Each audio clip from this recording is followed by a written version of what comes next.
M. The Media Project. Imagine a vibrant region that embraces innovative technology and systems, allowing individuals and businesses to grow and thrive within the natural and cultural lifestyle of Vermont. Imagine the Black River Innovation Campus. Our community includes business and technology programming, co-working and technology tools, and other exciting experiences that are quickly creating an outsized impact to our little corner of northern New England here in Springfield, Vermont. PC Mag rates Springfield, Vermont number 8 for the best work-from-home cities in the U.S. Join us in Vermont. Begin your journey at bricvt.org.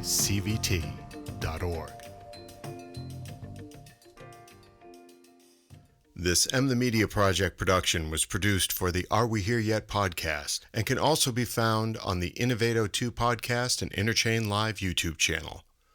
We hope you enjoy.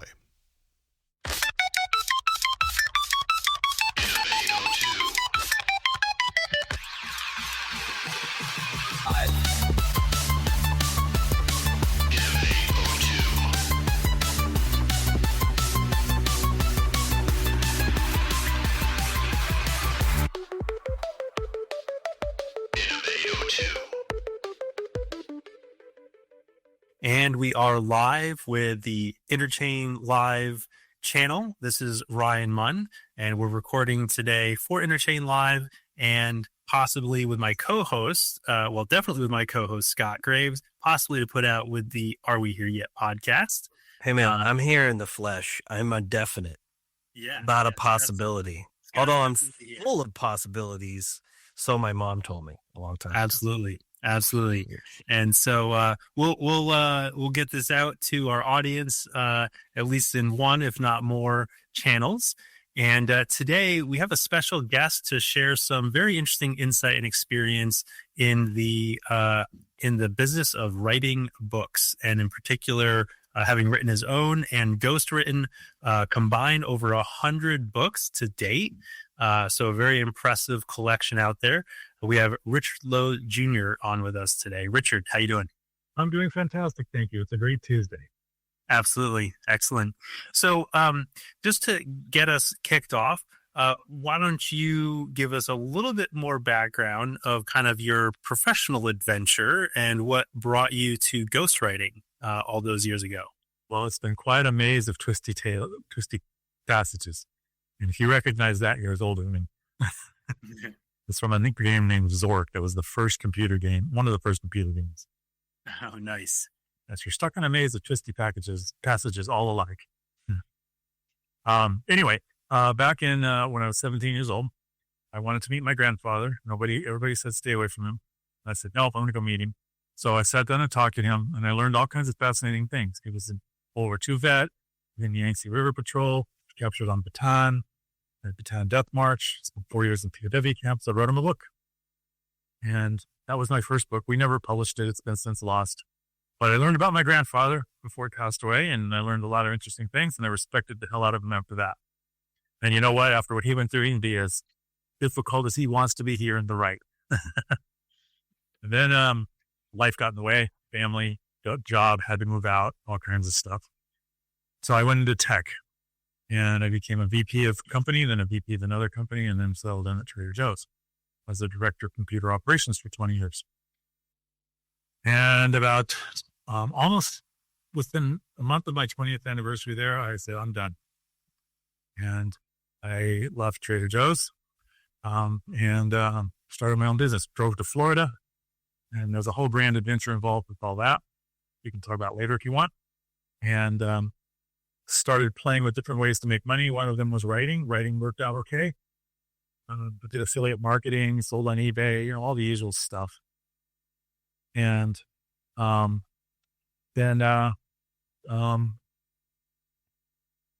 it fell into ghostwriting, and I ghostwrote a book I started with a ghostwriting company, and he paid me a whole $1,000 to write a book about an Afghani politician who was the guy who built all the roads in Afghanistan before the Soviets invaded, before the Taliban even existed.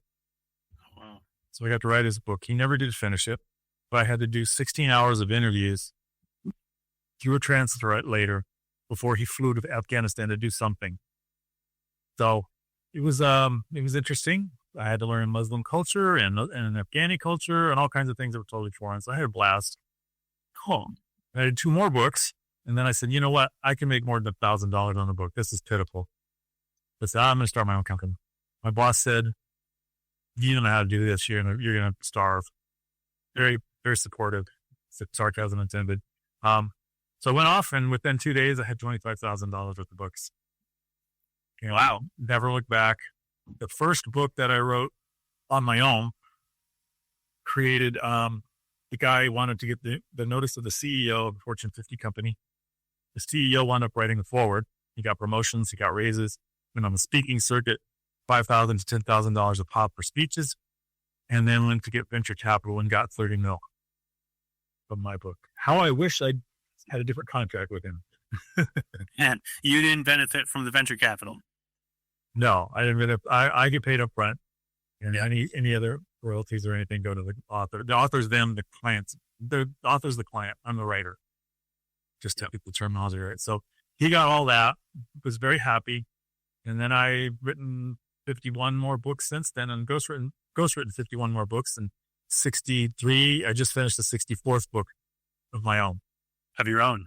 Wow, that's an impressive library you've generated there. Yep, loads of fun. Yeah.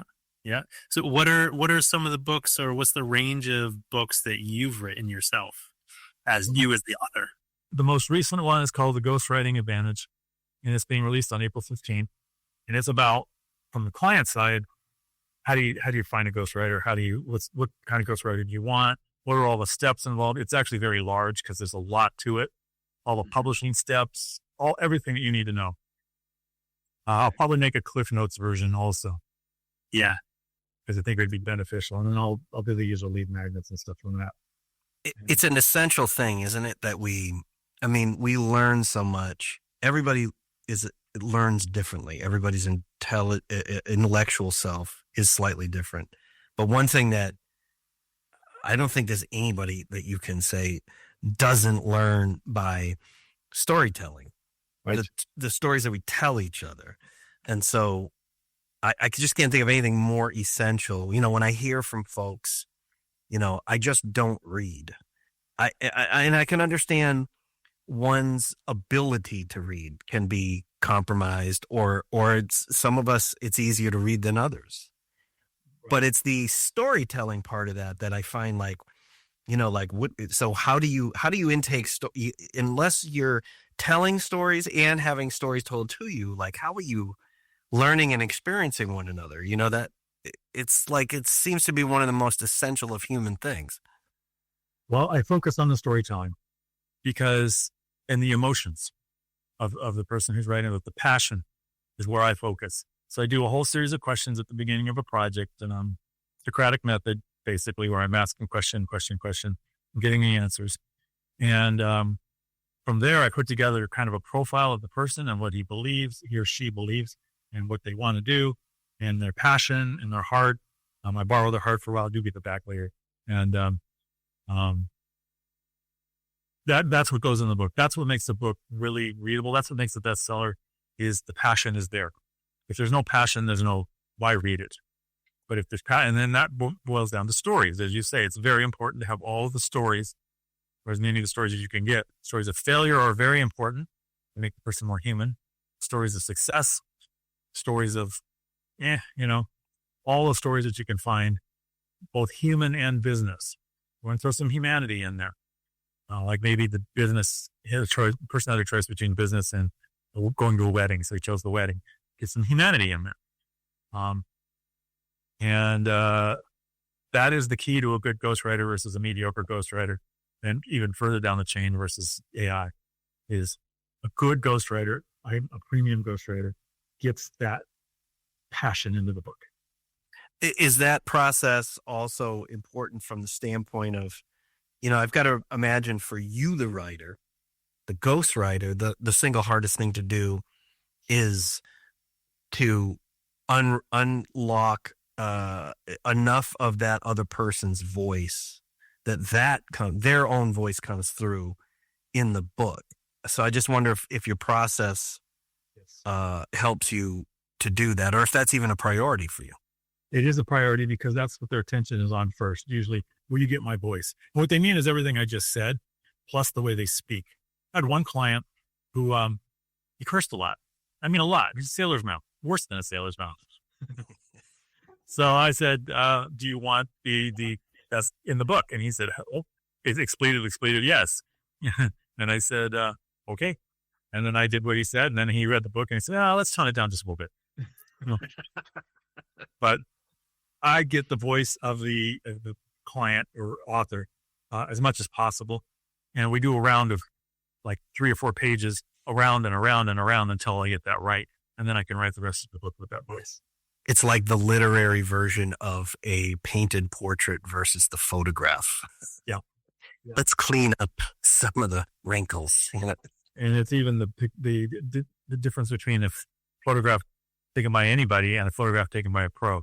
Look at wedding pictures, wedding pictures by a pro wedding photographer are far different than pictures taken by the general public. 100%. Which is why they make lots of money, because they're good at it. So what makes a bestseller these days? The passion and a little bit of luck and a lot of promotion. Yeah. The passion has to come through. The story has to be good. There has to be something people want. There has to be something in the current environment that makes it that people catch on. Vampires caught on it for a while. Now they're pretty much passé. AI is catching on big now. In a few months, once there's something called the hype cycle, where something new technology comes out and it goes way up. Everybody put money into it. This is a new big thing. Eventually it collapses because it's not as clear as everybody thought. And it goes back to a normal. It doesn't get to the bottom, but it goes back to a normal. And you saw that with the cloud. You saw all kinds of things. AI is about to do that. Don't kill me, AI people. Yeah. I mean, how much are people, I guess, there's writing about AI, but then there's also folks writing with AI. How much has that impacted your business now? I mean, are people coming to you with more content, more material to get started? You get more of a sort of a boost from what you can get out? Some are. Most aren't. Most want to avoid AI. That's not why they're hunting me down. They don't want anything to do with it. I had one client who came into me with just reams and reams and reams of IA-generated garbage, and had to basically incorporate that as best I could. And it was way overwhelming, and it was pretty poor. And from now on, if AI comes to me, I'll just say, we're not using it. That's not why I'm here. You want to write with AI, go for it. We're done. Yeah. You don't want to write with AI. If you want a human there, we're going to get started. But I don't want your AI outlines. I don't want your AI stuff. It's garbage. It's tolerable for the low end. You want to write a quick article for LinkedIn. AI is great. You want to write a book? You're not going to get the passion in it. Yeah, we've actually on this on the Innovato2 podcast, we've talked a lot about artificial intelligence. We'll continue to talk a lot about artificial intelligence. 2 years ago, I first published podcasts and essays and looked at it from a variety of different ways.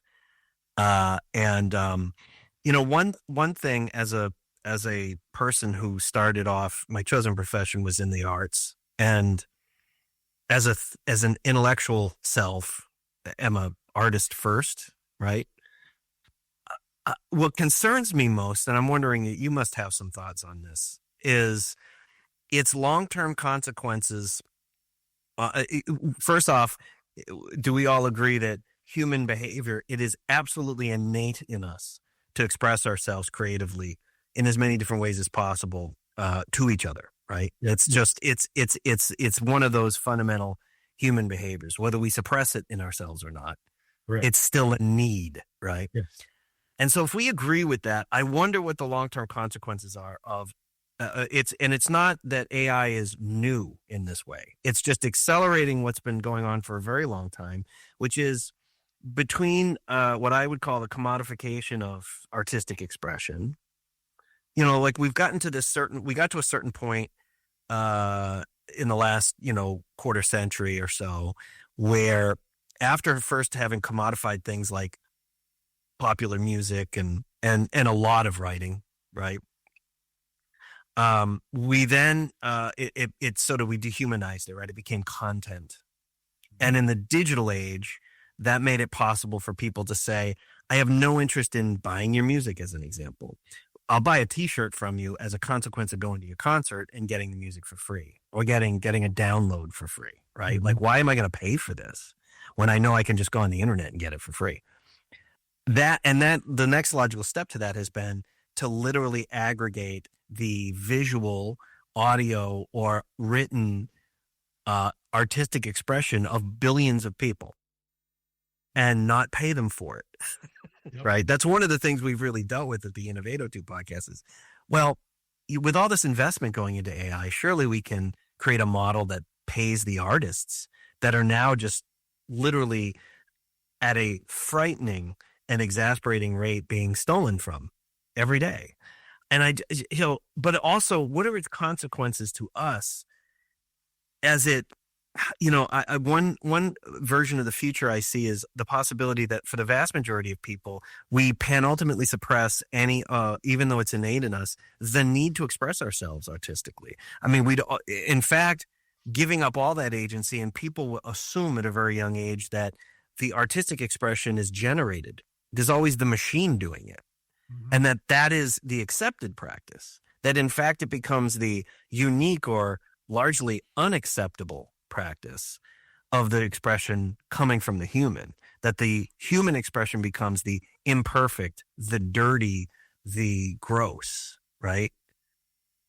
Versus the cleansed version a machine can come up with. Right. Well, a lot of what you said is solved when NFTs become really big. Then artists will have an NFT that says they own this piece of art. And then the NFT has built into its smart contracts that then give them the royalties and things based on that. That's not widely rolled out yet, but as NFTs and smart contracts become more popular, that's blockchain stuff, then that problem will reduce, because all of these things that everybody creates should and will have an NFT, hopefully have an NFT associated with it that makes it all behind the scenes. And if you don't have an NFT associated with it, you're basically saying it's public domain in the future, because you don't have any way to enforce it. Mm. Brian, you're muted. I think you're muted, Ryan. Yeah. Ideally, we can restore provenance, right? And that's what you're alluding to, Scott, when you talk about, we're pulling the systems at play, the machines are pulling all this content and then generating it as if it's its own. And the reality is that it came from somewhere.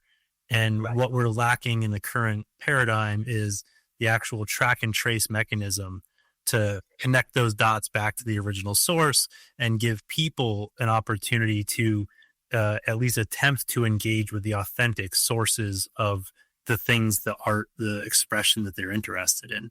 Well, yeah, my take is we already live in a world. We just have disrespected it for about 30 years or so. But we already live in a world of blanket licensing. And this has been around for 110 years or so, maybe even a little more. So, the financial model is already there. It's about applying it to the digital realm through the NFT. And the other part of this, which is a little harder to pin down, but I think is a worthy thing, and the way to deal with it or work with it is for smart people at every level of society to constantly be talking about it and getting other people to think about it, which is what consequences does have on our giving up our agency as creative beings to technology. And can it ever get to a point where it's actually literally psychologically unhealthy? And I only say that because, I'm not a professional musician any longer, and I haven't been for some time, but I still consider myself as a musical artist. So much of my head when I'm awake, and sometimes when I'm not, is still spent writing, arranging, experiencing, being on stage and playing music for others. Seriously, it's like a major part of who I am, right? Whether you know that or not, right? But so what happens when people have never had the experience over decades of doing it, right? And their whole lives have been spent, oh, I have to be creative right now. I got to go to the bot. You know, what are its consequences on us? Again, that storytelling is not only a function of artistic expression, but the artistic expression is really about how we know each other, how we know ourselves. It's a fundamental mechanism of being human, right? Well, what happens when AI is actually plugged into your brain? Then it becomes even more intimate, and they're working on that. What do you think about that? What happens next? There's a couple of routes that could happen next. Number one, blockchain could finally become widely accepted and could resolve this problem of ownership pretty well. But I think that's a long shot, because I mean, there are billions and hundreds of billions of pieces of content out there that aren't on any of that, and they're never going to be. So there's that problem. New stuff, there's that problem. I think that, I mean, I run into it all the time, and especially the low-end ghostwriters run into it all the time. What about, or just plain freelance writers, or I'm sure other artists, what about AI? And it cuts out the low end, and they either have to use AI to survive, or they won't survive, because they can't survive at the rates that they can do with AI. And I could spit out an article in AI in 5 minutes and even edit it probably in another 15. And handwriting, and I can't do that. And, you know, a book, but it's not going to be very good. But of course, it's just a matter of time before it is actually good. It's probably a few years out. It's going to be an interesting world. But I didn't predict mobile phones. Nobody did it. There is nobody on the planet that predicted mobile phones 40 years ago, other than the Dick Tracy phone, you know, on the wrist. But nobody predicted everybody would have a supercomputer in their hands. And that's changed society dramatically. You see people just wandering around with their phone in their hand in front of their face all day long, even while they're driving. Just idiotic, I think. And they're shopping and they're talking on the phone, and then all this stuff. It's changed society, and AI is the next level over that. I do all my shopping online now, and it pretty much picks things out in advance and says, "You want this stuff?" And I say, "Sure." You know, it's interesting. It's living in a time where the technology, we've become so good at creating disruptive technology, to use a 21st century term, that we really got to start asking, like, okay, how is the implementation of this technology best suited to society in a positive way? Or even, do we implement, you know, and if we do implement, how?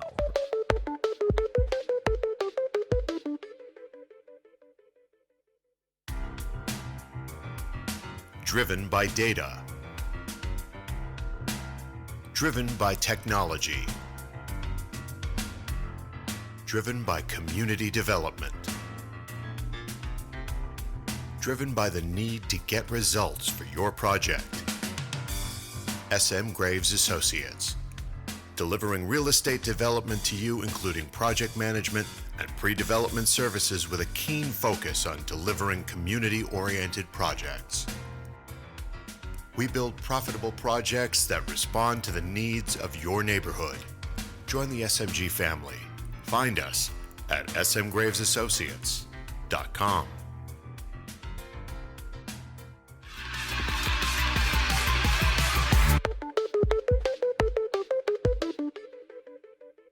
Before AI, the example we'd often use is, you know, self-driving vehicles. Okay, so what are its consequences to traffic, to urban planning, to urbanism, right? How can an autonomous vehicle best be used? How would it be implemented? How would humans truly interact with it? What would be the financial model? As an example, you know, if we replace 350,000 or so truckers, that's our trucking fleet in the United States, with self-driving trucks, can we build into that financial model the funding of the next step for those truckers, right? As opposed to, well, they'll find a better future eventually, which is the way we usually, for the first 200 years of technology, we've implemented technology, right? Like, there's this far off time called the future that'll be better, right? Well, how about we incorporate that into the way we transition into new technology. We've never done that before, and it would be interesting now, I think, and more important. This is a time period where that could be particularly important, you know. Well, I've led digital transformation projects, and digital transformation projects virtually always fail unless they have one thing in it, and that's called cultural transformation. You have to transform the culture to accept the digital and to be part of it. And part of that cultural transformation is your job's going to be obsolete. What do we do about that? Well, we retrain you, we retire you, we put you in a different position. Whatever the solution is, that has to be part of the model. Or number one, you're going to be sabotaged by your people, and they're not going to get it, and you're probably going to fail. And that's probably one of the core reasons why a lot of digital transformation projects fail. I've written books on that. In fact, I wrote a paper on exactly the case study that you just said with the truckers. By the way, it's 350,000 truckers that get replaced. And then you got the forklift operators and all the other things.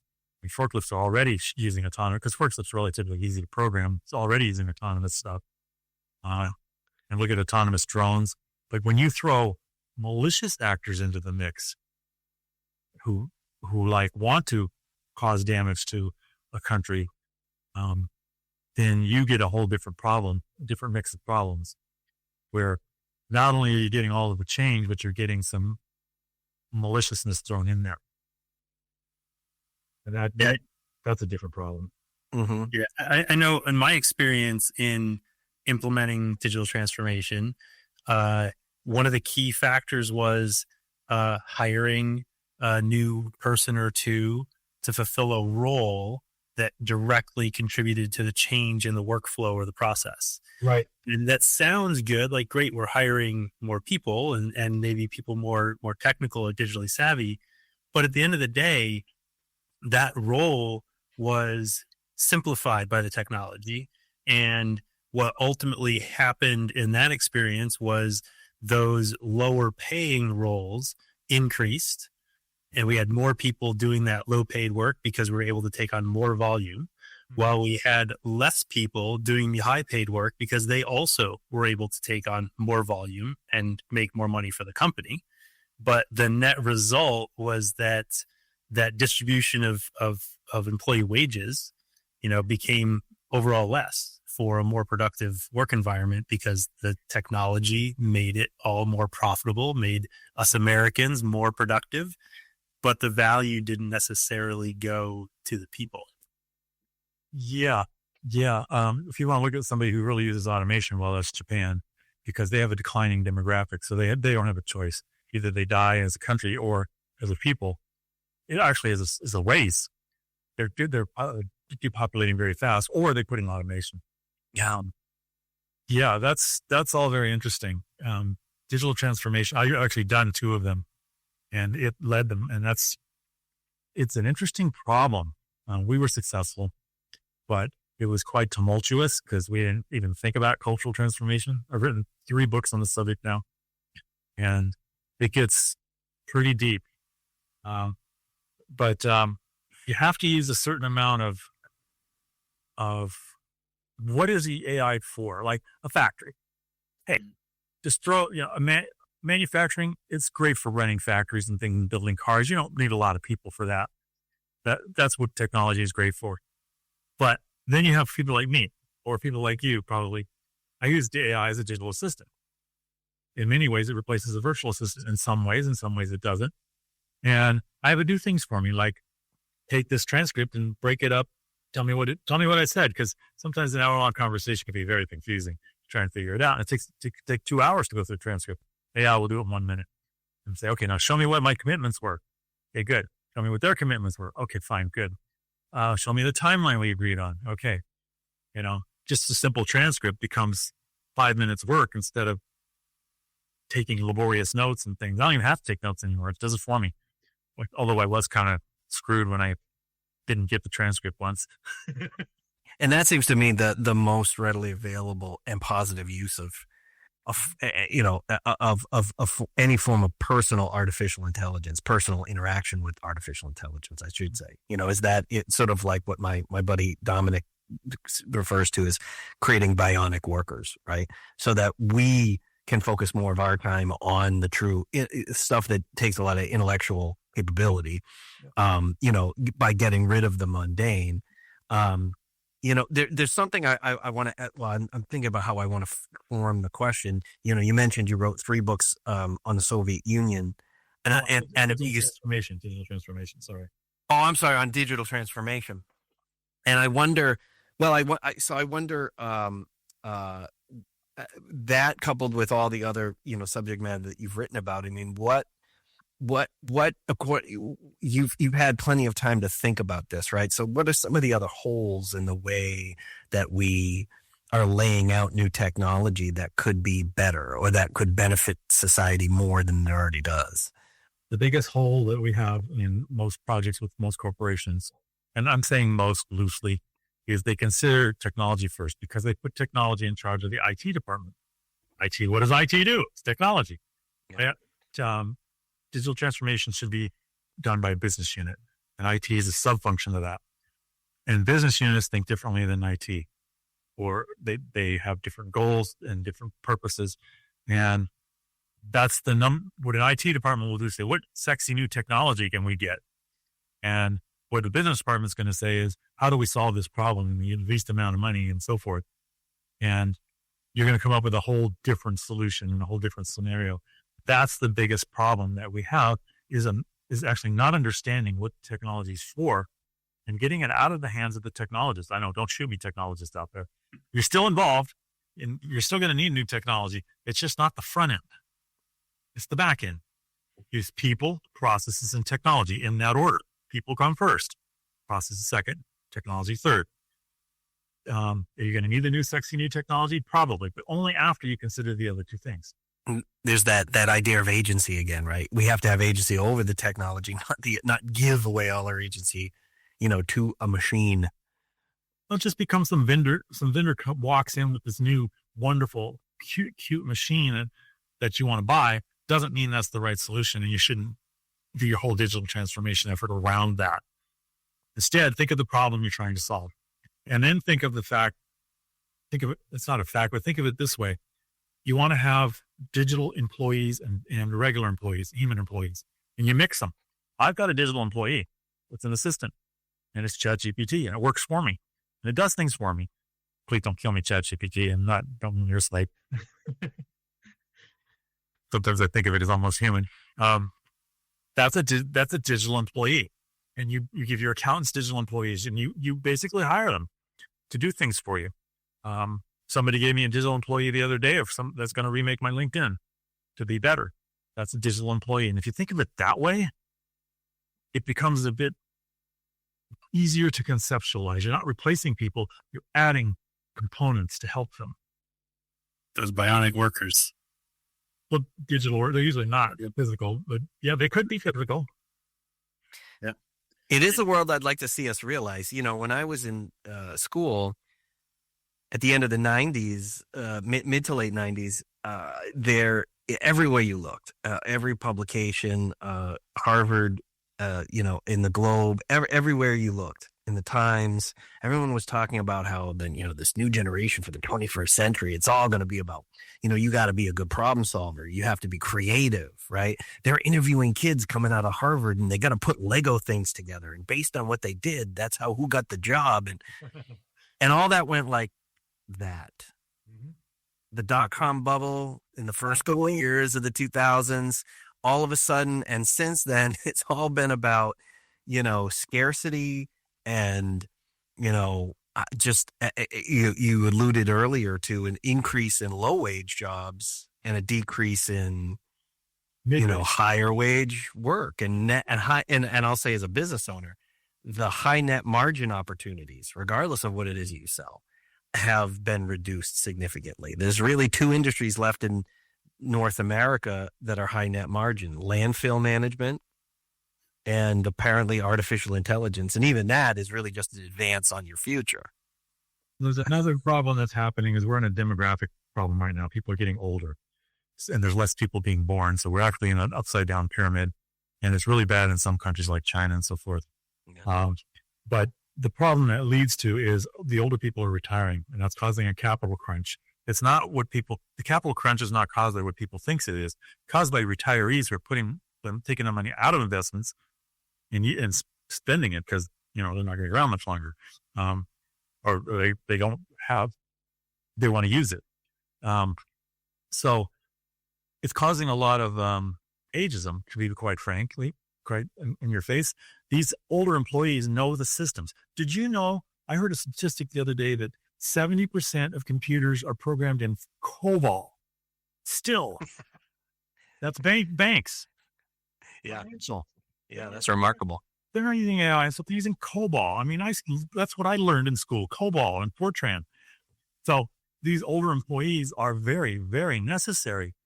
And a lot of us older employees are working well beyond the retirement age because why not? And, life gets extended and bills need to be paid and stuff like that.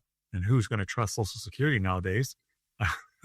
So, well, and frankly, a lot of people have lost a lot of their, a lot of people lost most of the value in their retirement savings after '08. And a lot of that hasn't been recovered. And at the same time, they've stayed in homes longer than they thought they would.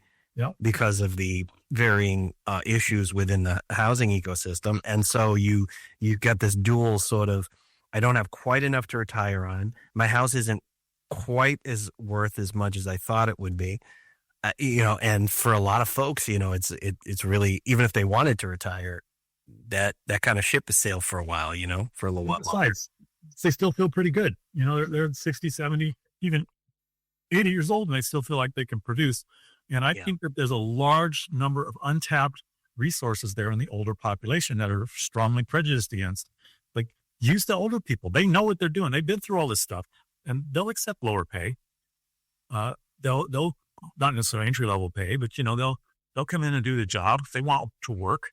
And you'll find out if you do that you have experienced employees that you don't have to train. Maybe a little bit on some of the more advanced stuff. They can work with the younger people who are coming out of college and things and help train them and help bring them up to speed, and pass on that knowledge, because it's becoming a real problem that there aren't a lot of COBOL programmers anymore. Yeah. Real problem. And Ada and things like that. Those languages are dying. You speak to a kind of like a change in the overall culture of the workplace in that, and before I say that, I know just as many people that are younger, published journalists that are saying the ageism is the opposite, that we are a geriatric nation because the boomers are demographically the majority. And so therefore we've created a society that's slowly bankrupting itself because it's paying for all the old people and doing nothing for young people. But isn't the fact that every age group, no matter where you are, it's very easy to sort of posit yourself against the other groups? Like, what if this was an environment where we all started to work together, just as you're describing, rather than seeing the differences, you know what I mean, and pitting ourselves one against the other? Well, you actually named two different problems there. One is the older people. They still want to work. You've got the younger people who are looking for work. There's a point at which we can all get along. And then if you recognize that reference, that's kudos to you.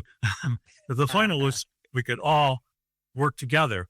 Older people want to work, and they don't want to be favored necessarily, but they don't want to work at a Walmart greeter. Right. Younger people want to work, and hey, you can hire these older people to train the younger people and bring in the new generation. Yeah, and stop having the ageism. I mean, it's it's not so much that you're prejudiced against old people; you're losing a valuable talent. Right. And we have a job shortage in the United States right now, a big one. It's huge, and it's going to get much, much, much, much, much worse because the younger generations aren't producing as many offspring. So that also means we're going to be capital poor in the next 20 years or so.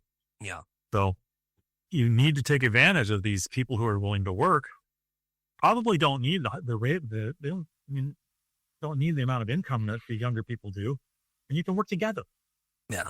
And when speaking of things that are innately human, we are communal, regardless of the mythology of the individual. But we're communal, and we need not just within our nuclear families, but we need the interaction that comes from the wisdom of people who have been around longer than us. There's great care you feel, for one, when you know you're working with folks and having that kind of lifetime wisdom imparted on you. Yeah. It's healthy,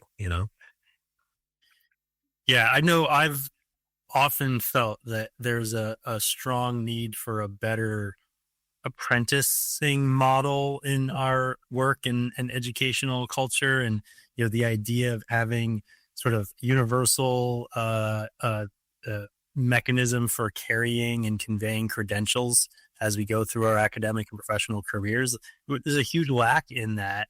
And part of it's because things have become so complex, but we have these digital tools to bring that to a method of simply, who knows what I can do? Why is their opinion valid? Because they've proven that they know what they can do, and being able to convey that in a simpler format and make the job market a little more fluid, I think, in terms of conveying knowledge, imparting knowledge, sharing opportunity, and rising tide floats all boats, right? Well, there's even a bigger problem in that life ages are being extended. People live longer. And by the time 10 years pass, our life expectancy is probably in at least 150 years. And that problem we're talking about now becomes a much bigger problem.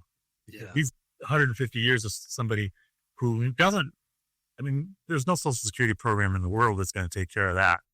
No. Where you've got that many people in social security. In fact, you'll undermine your society very fast. So you need to put the older people to work, and they want to work. Yeah. Most people enjoy working. They like working at good jobs, not toxic jobs, but given a choice between working at a good job or staying at home and watching TV, most people are going to choose work, doing a good job, especially older people. We derive meaning from it. I spent 20 years at Trader Joe's, 33 years in tech, had a lot of meaning from it. You can still see I'm very technical. I kept up on it.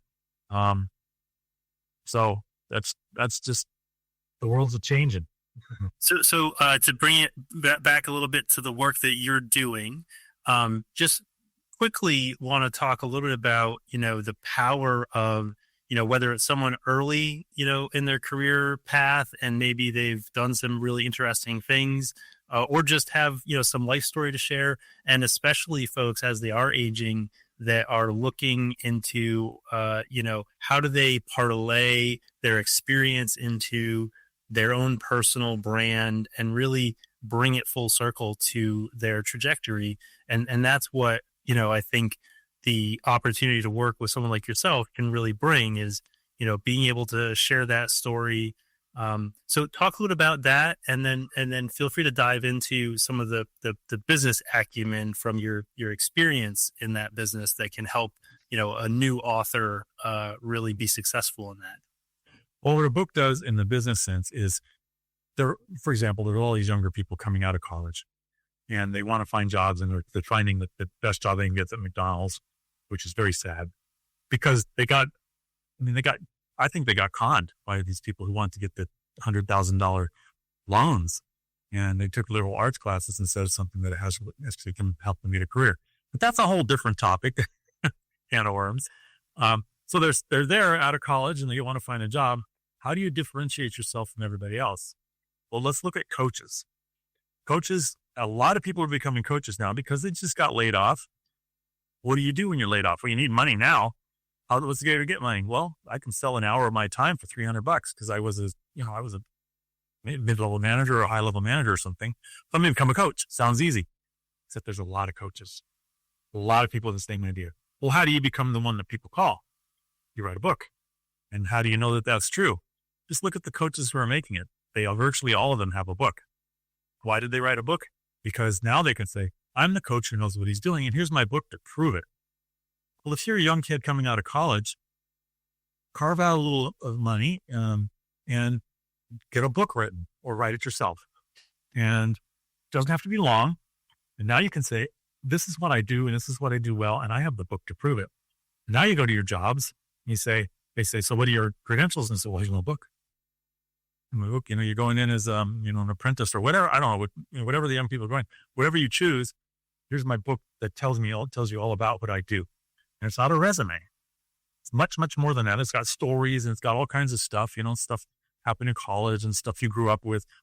I mean, I could work with them and spin a whole bunch of nice tales that are true but very dramatic about their life and how it pertains to what they're doing, how they worked with others in college, how they were on, certain teams and they did certain things and how this makes them team members and how they led things, all these things that they did in school that helped them prove themselves. And a book can do that. It puts you ahead of everybody else.